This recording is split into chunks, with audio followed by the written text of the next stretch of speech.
তারপর আমরা যে পাটিসাপটার বেটারটা তৈরি করে রেখেছিলাম সেখান থেকে 1/4 কাপ পরিমাণ বেটার নিয়ে এর ভেতরে জাস্ট ছড়িয়ে দিয়েছিলাম। চুলার আঁচ কিন্তু একদম লোতে আছে, লোতে রেখেই কিন্তু এই কাজটা করতে হবে। তারপর যখন দেখবেন হাতে লেগে আসছে না, তখন ওই পর্যায়ে খিরসাটা দিয়ে জাস্ট রোল করে নিলেই কিন্তু আমাদের পাটিসাপটা পিঠাটা অনেক অংশে তৈরি। তারপর এক সাইড হয়ে গেলে, এভাবে সিল হয়ে গেলে অন্য সাইডটা উল্টে দিয়ে আর একটু ভেজে নিতে হবে 2 থেকে 3 সেকেন্ডের সময় মতন। তারপর কিন্তু হয়ে গেল আমাদের পাটিসাপটা পিঠা।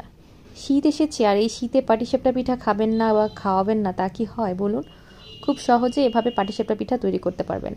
আমি তো আপনাদেরকে একটা বুদ্ধি দিয়ে দিচ্ছি, আপনারা আগে থেকে খিরসাটা তৈরি করে রাখবেন ফ্রিজে, তারপর ঝটপট পাটিসাপটা পিঠাটা তৈরি করে ফেলবেন। দেখবেন 2 থেকে 3 মিনিটের ভিতরে আপনার পাটিসাপটা পিঠা তৈরি হয়ে গিয়েছে। আমি তো বলবো এতগুলো পাটিসাপটা পিঠা তৈরি করতে আমার 10 মিনিটেরও কম সময় লেগেছে। খিরসাটা যদি আগে থেকে তৈরি করা থাকে তাহলে পাটিসাপটা পিঠাগুলো বানানো কোনো ব্যাপার